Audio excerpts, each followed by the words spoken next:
Men say there is no justice upon earth, but neither is there justice in the heavens. That's clear to me as any simple scale. For I was born with a great love for art. When still a child, I heard the organ peal its lofty measures through our ancient church.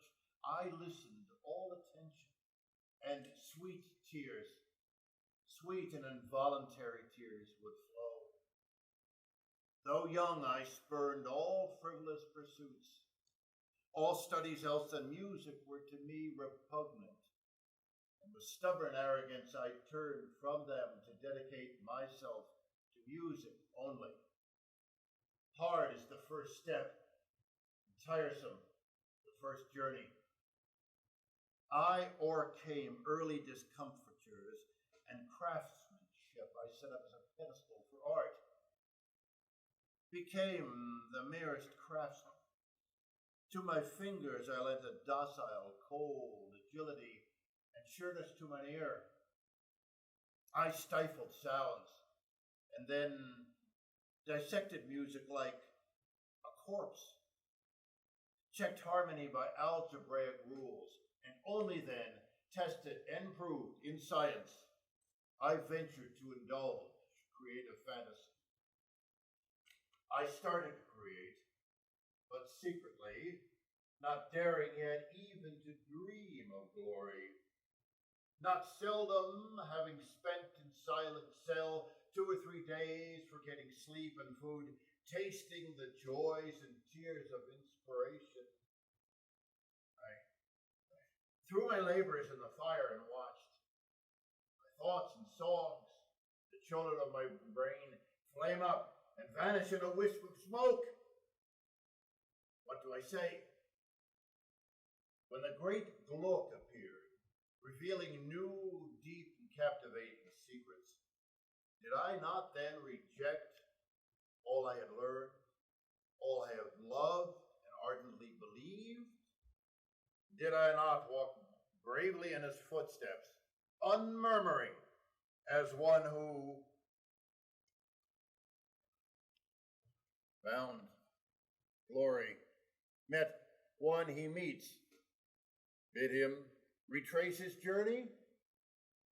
By vigorous, intense persistency, at last, within the boundless realm of music, I reached the lofty place. At last fame deigned to smile on me, and in the hearts of men I found an echo of my own creation. Then was I happy, and enjoyed in peace my labors, my success, my fame, nor less the labors and successes of my friends, my fellow workers in the art divine. No, never did I feel the sting of envy, oh, never. Neither when Piccini captured the hearts of Paris, skittish Paris, nor when there crossed upon my sense the opera Iphigenia's opening harmonies. No, never. They dare to say Salieri would stoop to envy, like a loathsome snake trampled by men, yet still alive, impotently gnawing at sand and dust. No, never. But now, myself I say it, now I do no envy. Yes, Salieri envies, deeply in anguish envies. Oh, ye heavens, where is justice on the sacred gift?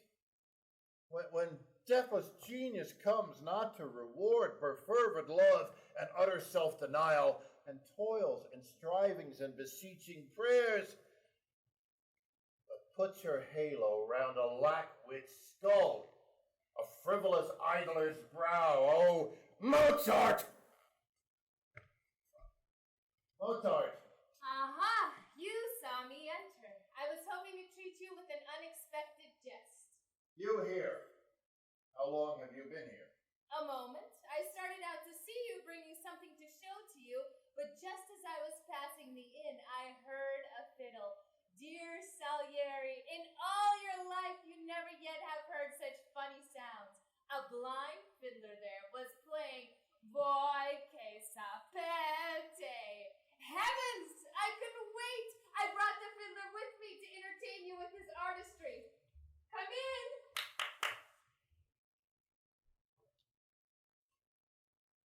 Now play us something out of Mozart.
And you can laugh?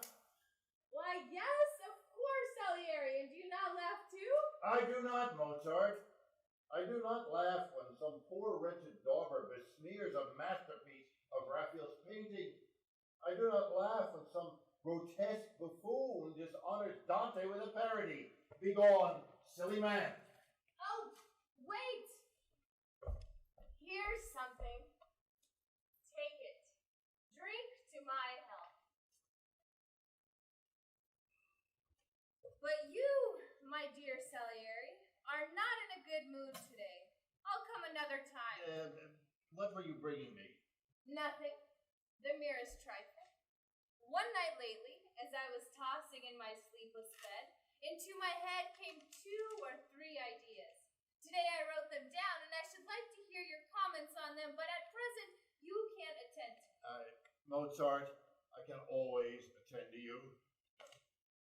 Please, sit down. I'm listening. Just imagine someone, let's say myself, a trifle younger though, in love yet not too deeply, just enamored. I'm with some lady, or a friend, say you. I'm cheerful. Suddenly, a glimpse of death.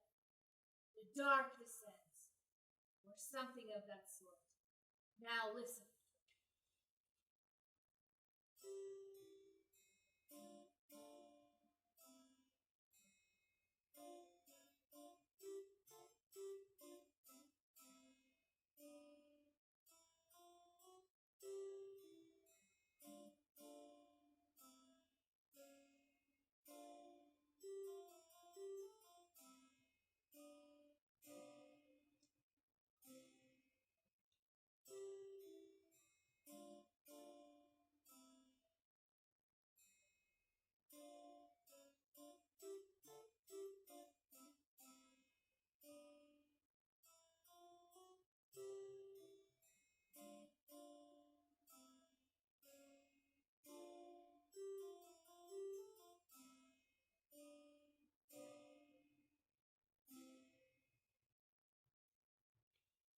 You were bringing this to me, and you can dine at a Cavern Tavern to hear a blind fiddler? God in heaven, Mozart, you are unworthy of yourself. Well, do you like it? Such profundity, such boldness, such art of composition. You, Mozart, are a god and do not know it. I know it. Bah! Really? Perhaps I am. However it may be, my godhood's famished. Listen, tonight you and I shall dine together. The Golden Lion Inn is where we meet. That's very kind. Just let me run home to tell my wife not to expect me home for dinner. I'll await you. Do not fail me.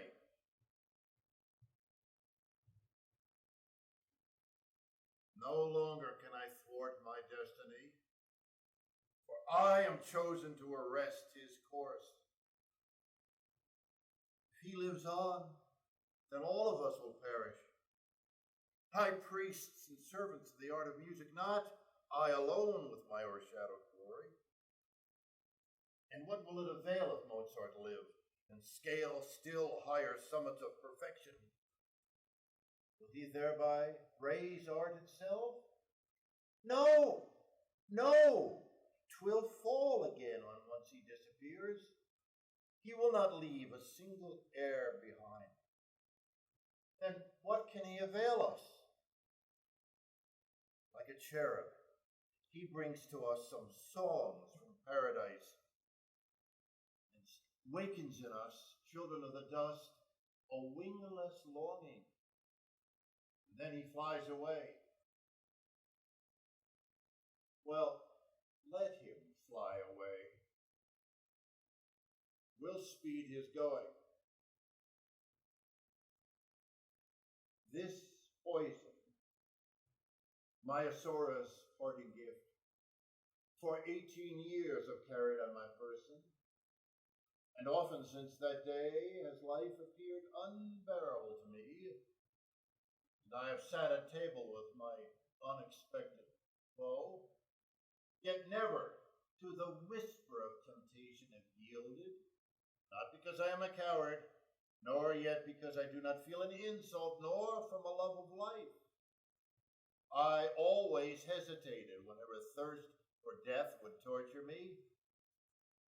Why die, I asked, and mused, perhaps, who knows, life yet may bring to me unlooked for gifts.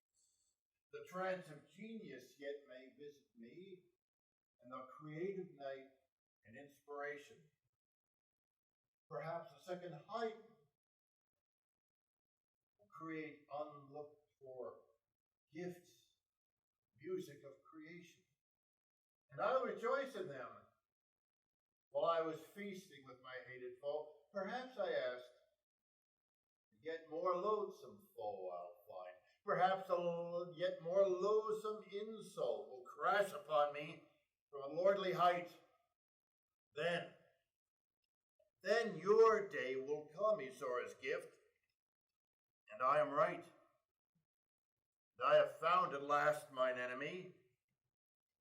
Last, a second Haydn has drenched my soul with raptures all divine. Now is the hour, O sacred gift of love. Today I'll pour thee into friendship's cup.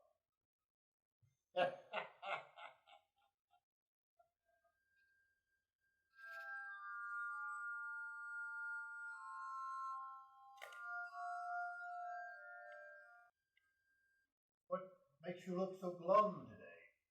Me? Nothing. Mozart, I swear there's something on your mind. The dinner was good. The wine is excellent.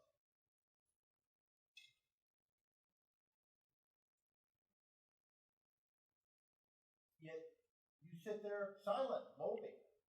I confess my requiem is on my mind. Aha! You're at work on a requiem. Since when? About 3 weeks. Just one strange circumstance. Did I not tell you? No. Then listen now. I came home late one night 3 weeks ago. They told me that a man had called to see me. Now why? I cannot tell, but all that night I thought, who can this be? What does he want from me? The next day he called again and found me not at home. The following day, as I was playing on the floor with my young son, I heard them summon me. I left the room. A man, dressed all in black, with courtly bow, commissioned me to write a requiem and vanished. I sat down at once and started writing. Since that hour, my man in black has never called again. I'm glad of it, for I'd be loath to part with my creation. Though the requiem is finished quite, meanwhile Go on. I feel a bit ashamed confessing. What? That day and night, my man in black gives ne'er a moment's peace to me. Behind me ever he hovers like a shadow. At this moment, it seems to me he's sitting at this table an uninvited guest.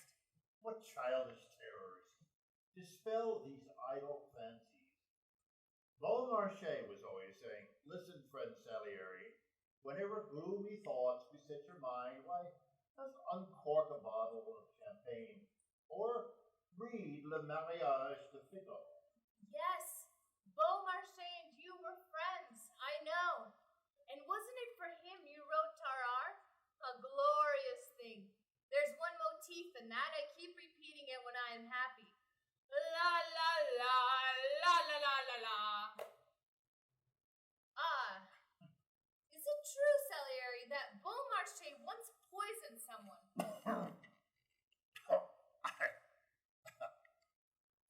I don't think so. He was quite too comical for such a task as that.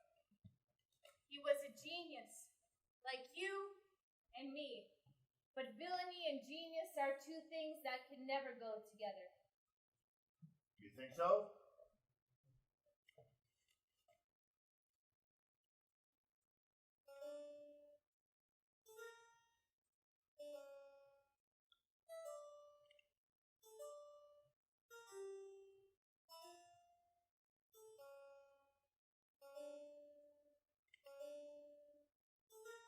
Well, now let's drink.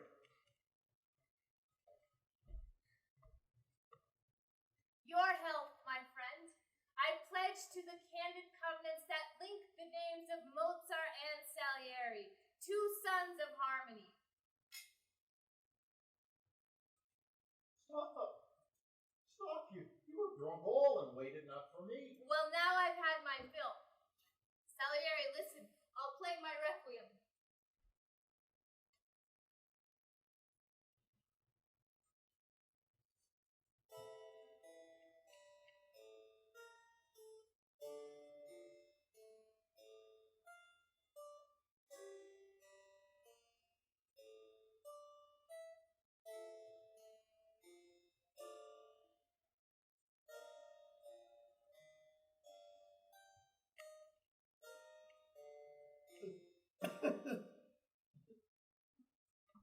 What?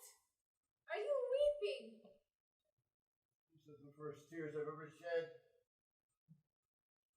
I feel both pain and pleasure, like a man who has performed a sad and painful duty. Mozart, mark not these tears. Continue playing. Hasten thus to fill my soul with strains from paradise. If only everyone could feel the power of harmony like you. But no, for then the world could not exist. And no man could stoop to care about the needs of vulgar life. And all would dedicate themselves to art alone.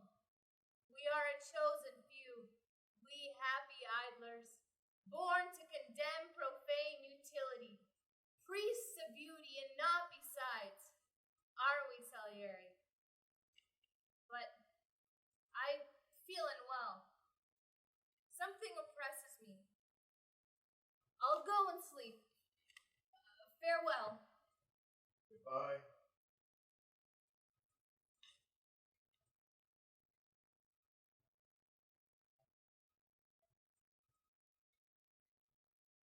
You'll sleep a long sleep, Mozart.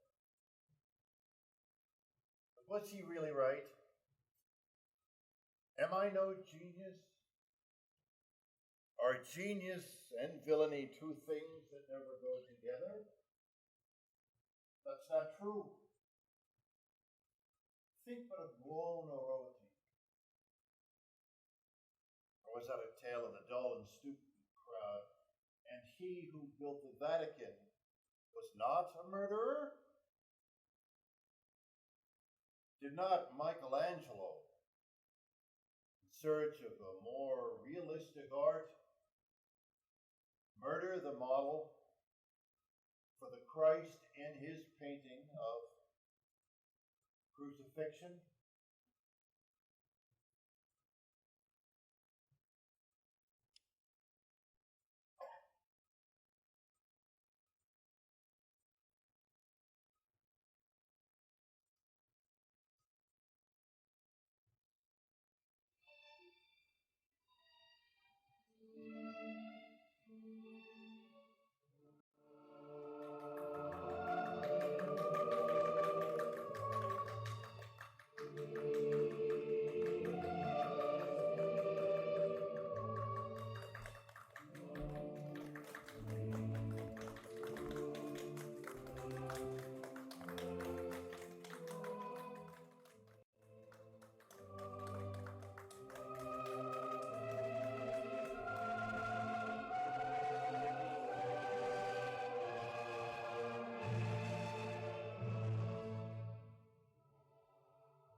no known streets shall I be prowling, mustache and brows concealed by cloak and hat.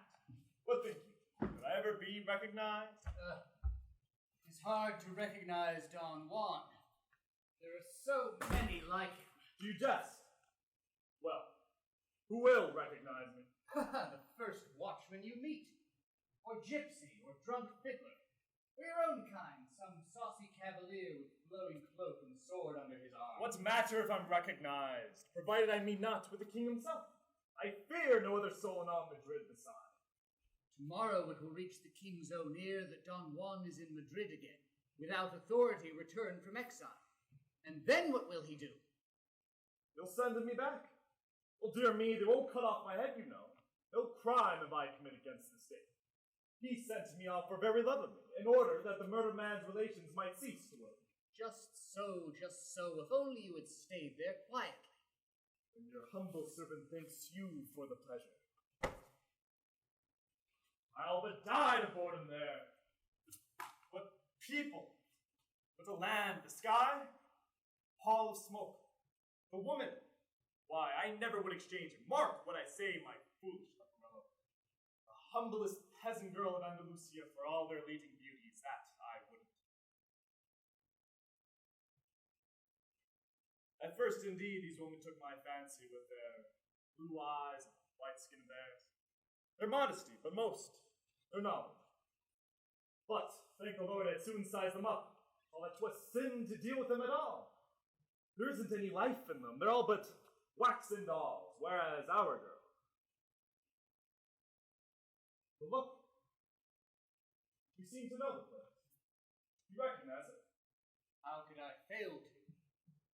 I remember well the convent of St. Anthony.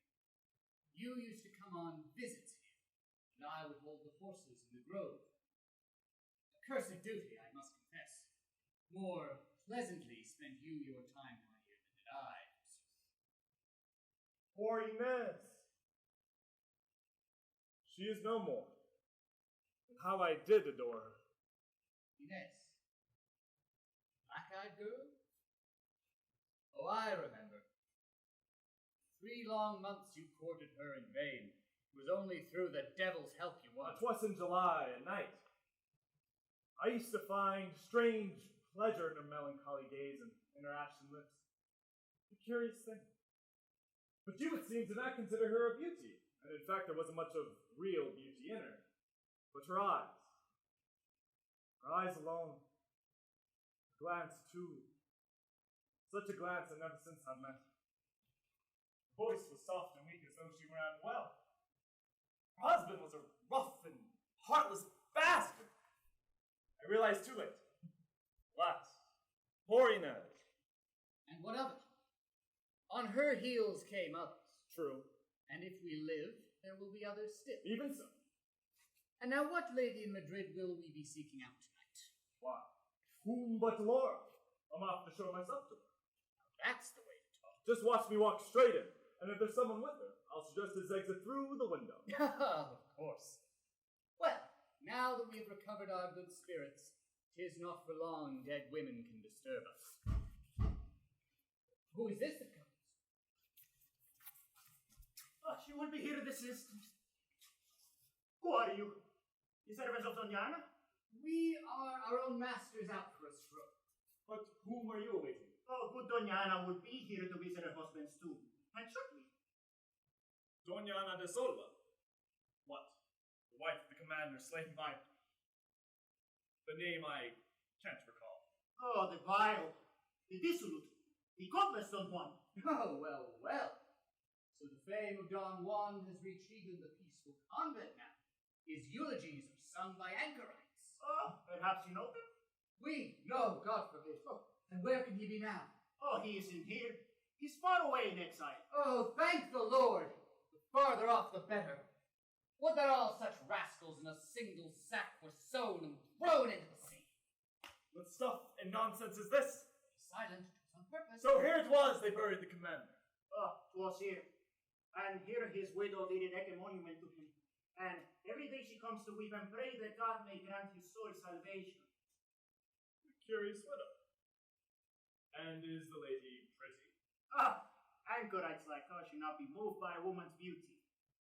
Oh, but lying is a sin. A saint himself must yet admit her wondrous loveliness. The dead man had good reason to be jealous.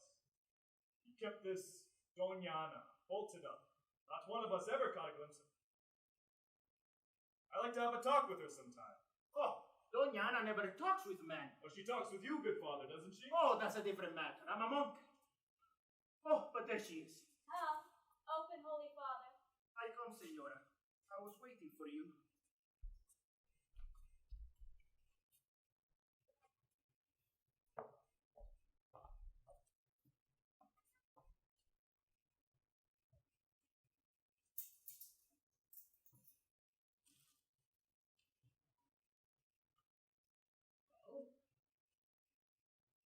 What's she like?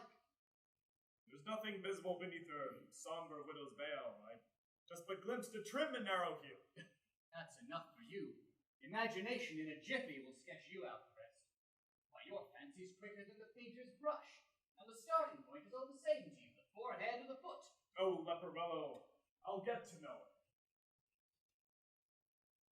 And there you have the man. That's the last straw. The fellow, having killed the husband, now wishes to feast his eyes upon the widow's tears.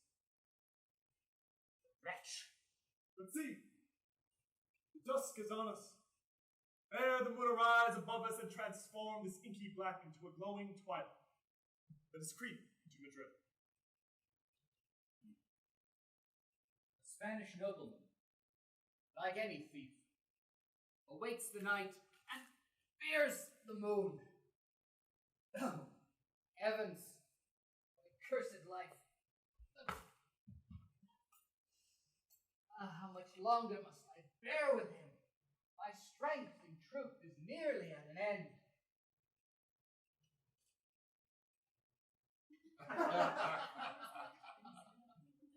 I swear to you, dear Laura, never yet was such perfection in your acting shown. How thoroughly you understood your role. And with what power its meaning you unfolded. And with what art? Today indeed success did crown every movement, every word. I yielded freely to my inspiration. Every word flowed forth as though it was the heart and not the timid memory gave them birth. It is true. And even now your eyes are shining. Your cheeks are burning. No, your ecstasy is not yet faded. Laura, let it not grow cold before it bears some fruit. Pray, Laura, do sing us something. Well, as you wish.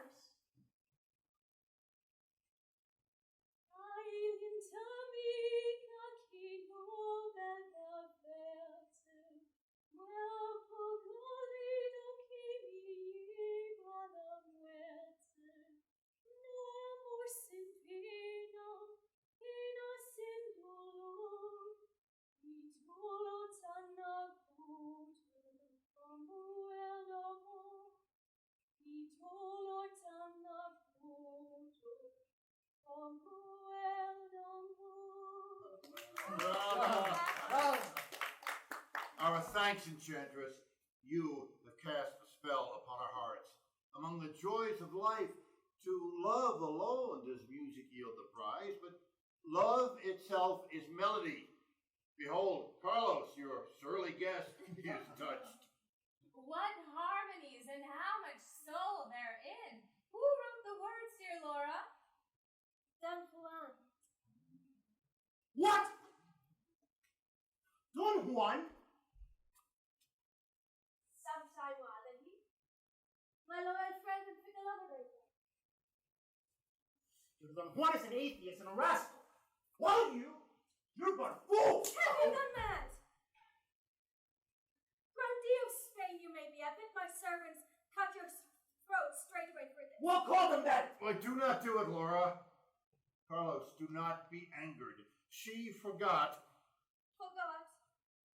Then Don Juan in single combat quite honorably killed his brother. True, it were better he had killed Don Carlos.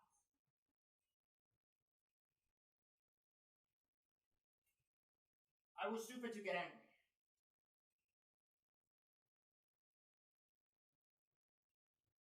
You admit you were stupid. Well, let's make our peace. Forgive me, Laura.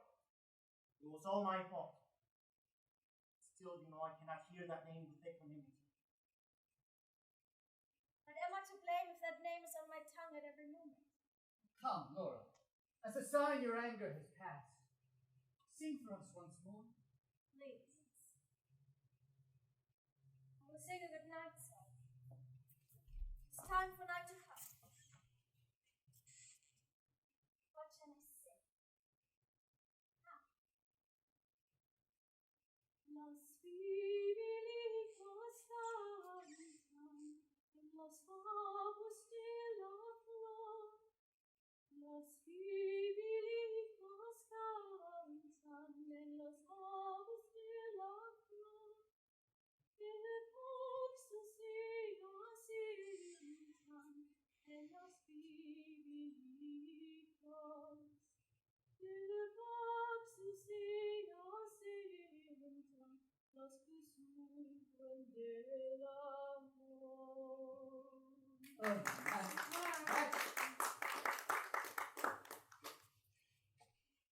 Well, good night, my friends. Good night, and thanks, sweet Laura. Good night, sweet Laura. Thank you. Good night, and thank you, sweet Laura. Good night, thanks, sweet. Huh? You act so mad, my dear. Remain with me.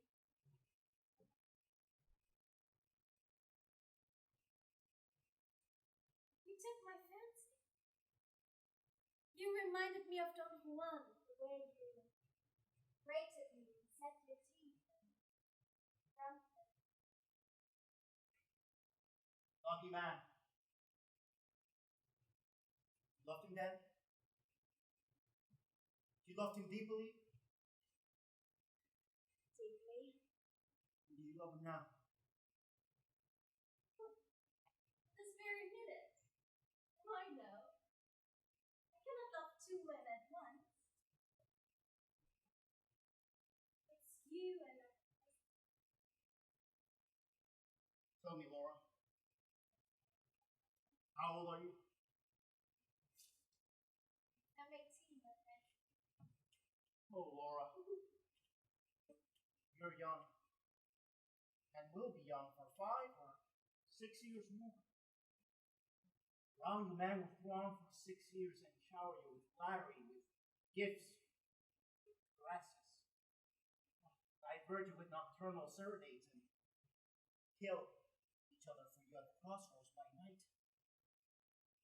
But when your prime has passed, and your eyes are sunken, and their pucker lids grow dark, and your tresses gray hairs glint, and men begin to call you an old woman, what will you say then? Then, I've been thinking over this. This conversation. Oh, are you always thinking things like that?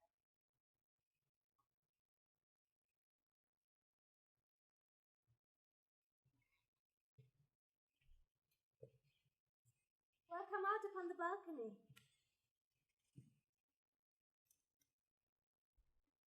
We'll calm the sky.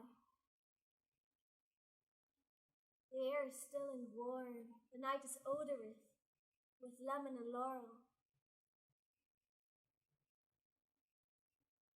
The bright moon shining in the dense dark blue. The watchman's drawn-out cry resounds all is well, and far away in the north in Paris.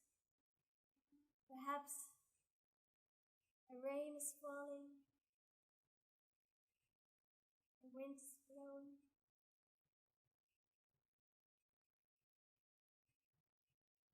But what is that to us? Now listen, Carlos, I order you to smile.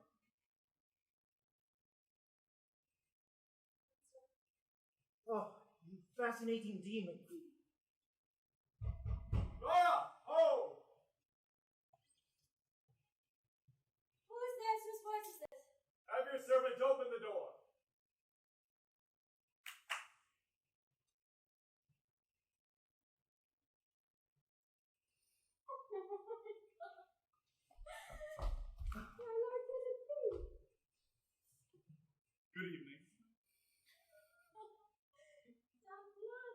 What?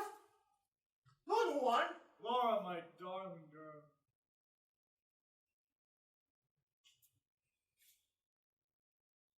But whom have we here, my Laura?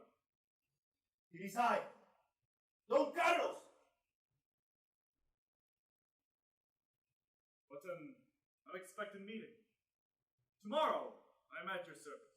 No, not then. At once. Don Carlos, stop, I say. You're in my house. And not on the public street. I beg you go away.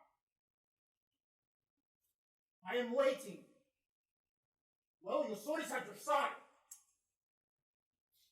Oh, if you have no patience. Very well.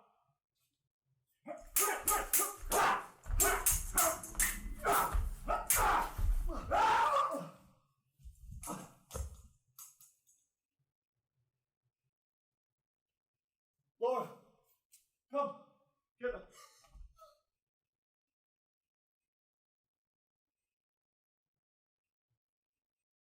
What lies there? Is he killed?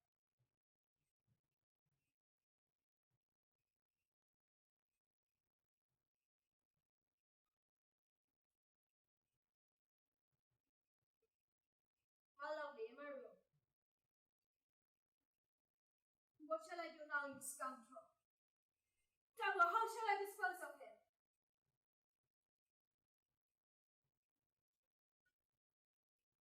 Perhaps he's still alive. Alive, forsooth. And look, you wretched man, you pierced him through the heart. No fear you didn't miss. No blood is flowing through the three-cornered wound, nor is he breathing. What do you say now? Can't be helped. He asked for it himself. It's quite annoying, your old tricks.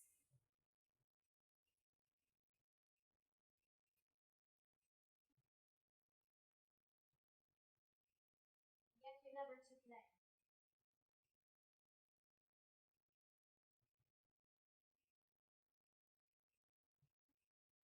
Whence have you come? How long have you been here? Just arrived and on the quiet, for I have not been far. And instantly you recollect the love. Oh, surprise. I don't believe you. You happened to be passing through the street, and you saw my house. No, Laura, no. You can ask my servant Leporello. I'm lodging outside the city in a wretched tavern. For Laura's sake, I'm visiting Madrid.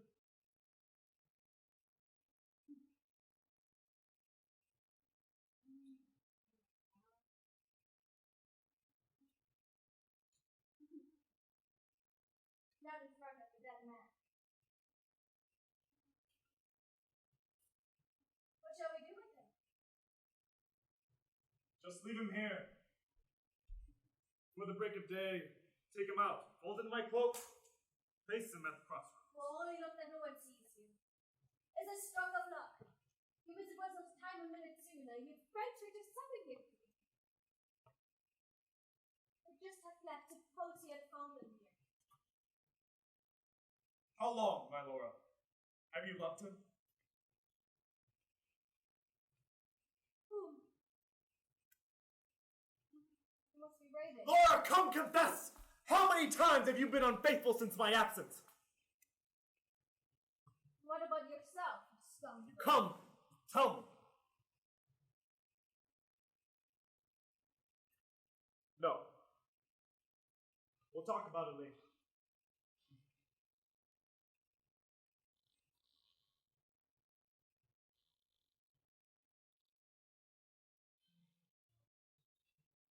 All's for the best. For having slain Don Carlos without intent, in humble hermit's guise, taken refuge here. And every day I see my charming widow, who has noticed me too, I think.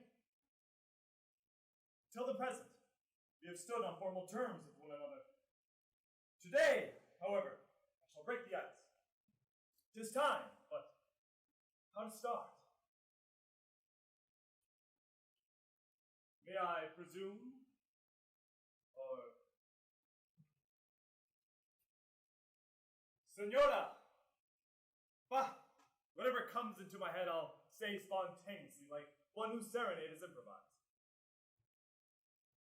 It's time she came. Without her, I believe the poor commander has a tedious time. He made him look a very giant to you. What mighty shoulders, what a Hercules! Whereas the man himself was small and puny. If he were here, and standing on tiptoe, stretched out his arm, he could not reach his nose. When hard by the Escurial we met, he ran upon my sword point and expired like a dragonfly upon a pin. But he was proud and fearless, had a rugged spirit. There she is. Again, he's here.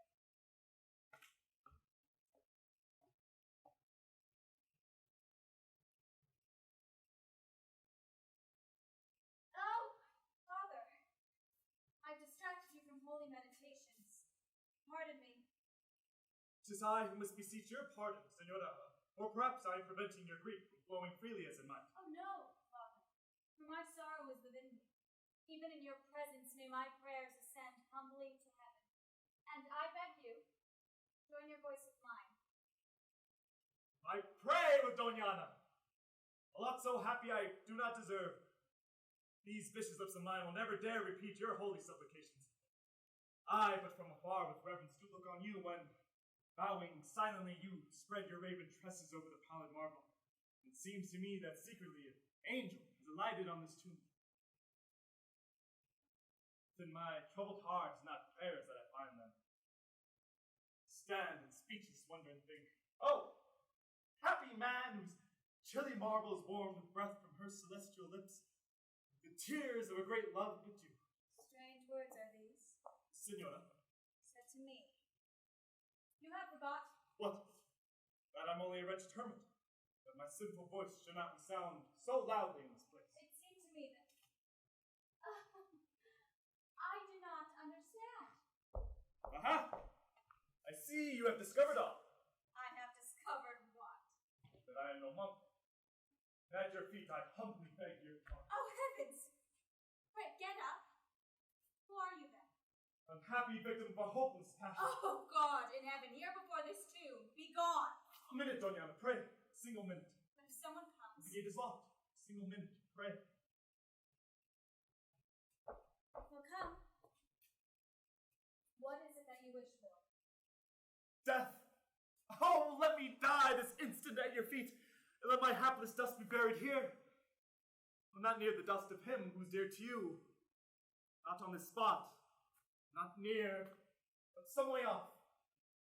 There, the very threshold, at the gate.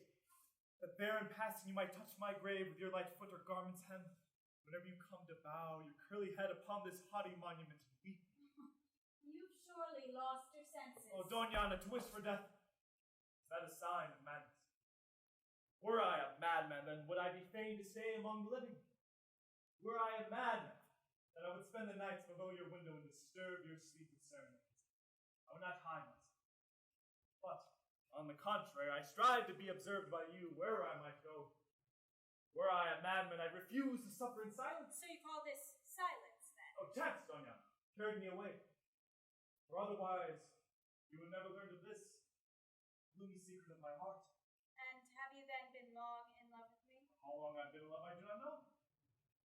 For ever since that hour, I've known the value of this brief life. Yes. For ever since that hour, I've known what happiness can mean. Begone! Begone! You are a dangerous man. Or dangerous. How? I fear to listen to you. Then I'll be silent. Only do not send away the man to whom the sight of you is all the consolation he has left. I do not entertain audacious hopes, make no demands of me. But I must. I'm still condemned to live. I leave to see. Go. For this is not the place for words like these. For madness such as this. Tomorrow. Come to where I live. If you will swear to keep within respectful bounds, I shall receive you. In the evening. Later. Ever since the hour that I became a widow, I have not seen so. Oh, Doña, you angel, May God comfort you. You offer balm to this unhappy soul. Be gone! Be A gone! minute more, pray. Well, then 'tis I must go. Besides, my mind is far from prayer. You've distracted me with all your worldly talk. My ear to such has long been unaccustomed, but tomorrow I shall receive you. Tomorrow. Even yet I cannot believe. I cannot trust my happiness. Tomorrow I shall see you. Not here and not by stealth. Tomorrow. Yes. Tomorrow. What is your name? Don Diego de Calvo. Diego de Calvo. Farewell, Don Diego.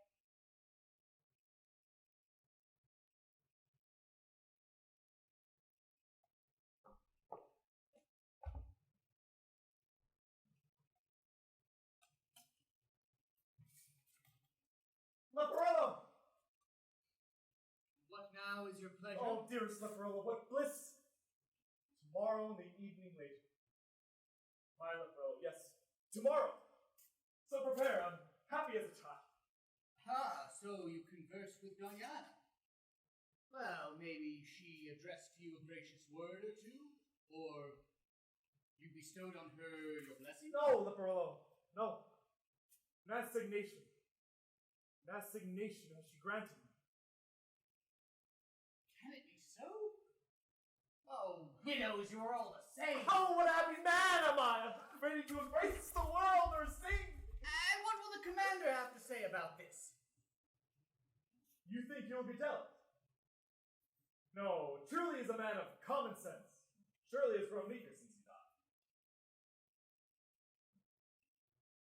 See his statue there. For what?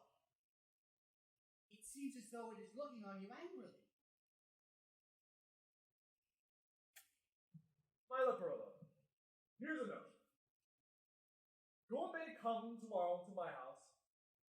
Me not to mine, to Doña. Invite the statue? Why? Well, certainly not for the purpose of conversing with her. But bid this statue come to Doña's tomorrow evening, rather late. Stand on guard before the door. Here's an odd way to jest. And jest with who? Well, go on. But I... Go!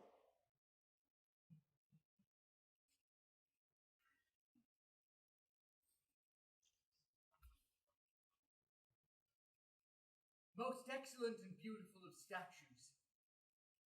My master Don Juan humbly bids you... I cannot... Come on, I'll give it to you! Very well. My master Don Juan doth bid you come tomorrow rather late to your wife's house and guard the door.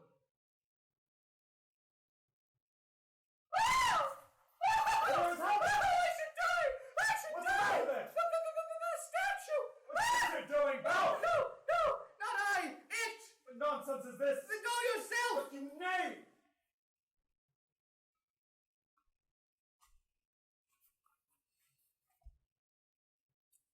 Commander, I do herewith bid you come unto your widow's house, where I shall be. Keep watch before the door. Well, will you? God! I told you! Let's go.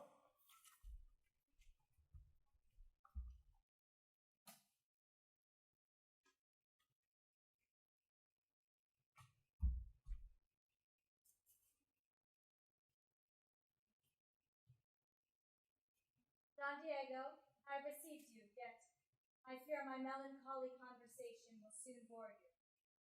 Wretched widow that I am, I never can forget my loss. Like April, I mingle tears with smiles.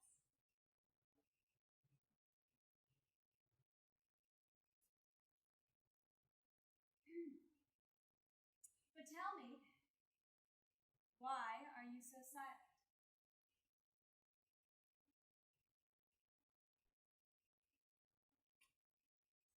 I'm enjoying deeply and silently the thought that I'm alone with charming Doña. Here, not there, beside that lucky dead man's monument. See you now, no longer on your knees before your marble spouse. Don Diego, are you jealous then?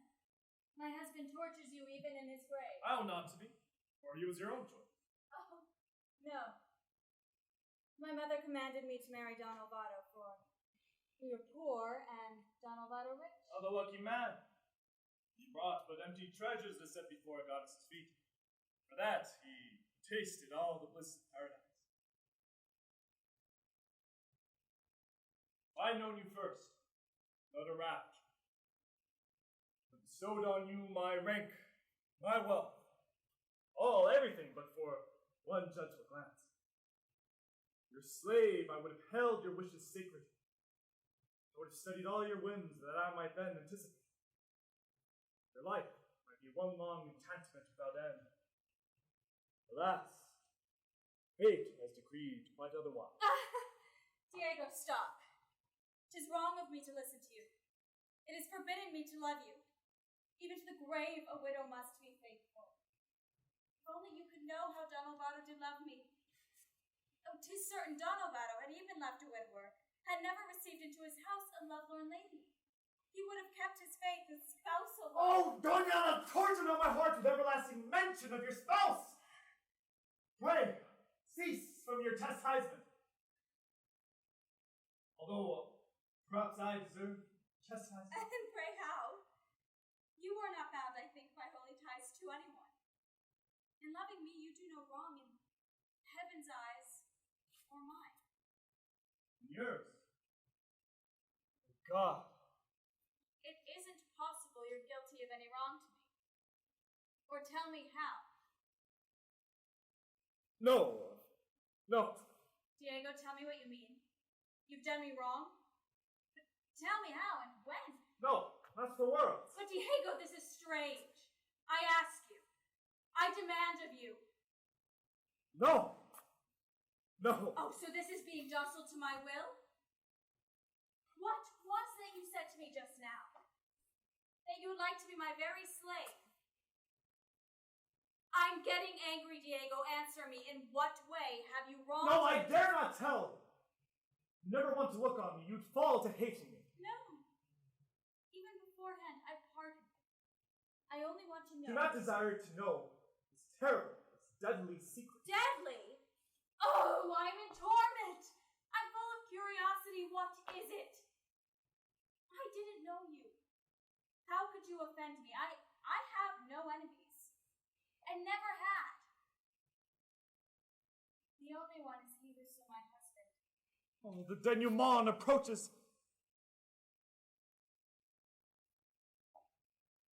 Tell me now.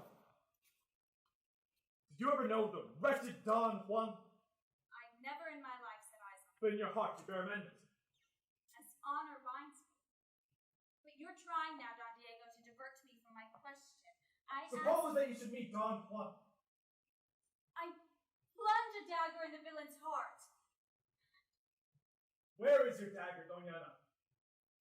Here's my vest. Oh, Diego, what is that you say? Diego, no, I'm Juan. Oh, God. No, it cannot be. I don't believe. I'm Don Juan. It isn't true. I killed your husband and have no regrets for that. No trace of penitence within me. What's right here?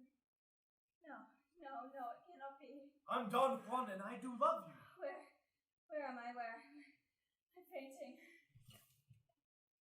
Oh, God in heaven. What's happened to her? Doña, what's the matter with you? Come. Wake up. Wake up and pull yourself together. At your feet, your slave, your Diego kneels. Leave me alone. You took away from me all that's in my life. Dear creature, I'm ready now to expiate that blow. I only wait your order at your feet. Command, I'll die. Command, and I shall breathe for you alone. So this is Don Juan. True. Is it not? It's been described to you as an outrageous villain and a monster. Oh, Doña, rumor is perhaps not wholly wrong upon my weary conscience. There weighs, perhaps, a heavy load of evil. Long been adept in that truth. since I saw you first. All that has changed. Seems to me that I've been born anew. For loving you, virtue herself I love.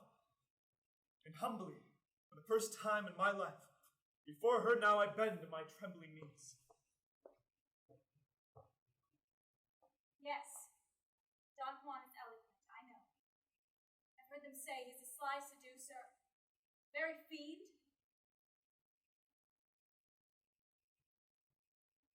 How many wretched women have you destroyed? Not one of them was I in love with, until now. And shall I believe that Don Juan, at last, has fallen in love? That I'm not another of his victims? I'd wish to dupe you. Do you think I were thus avowed or under the name that you could hardly bear to hear? But trick or craft, you see that. Who knows your heart? But how could you come here? For anyone might recognize you, and then your death would be inevitable. What is death? One sweet moment's tryst. I'd give my life without a murmur. How will you escape from me? Prudent man. So I see you are concerned about the life of poor Juan.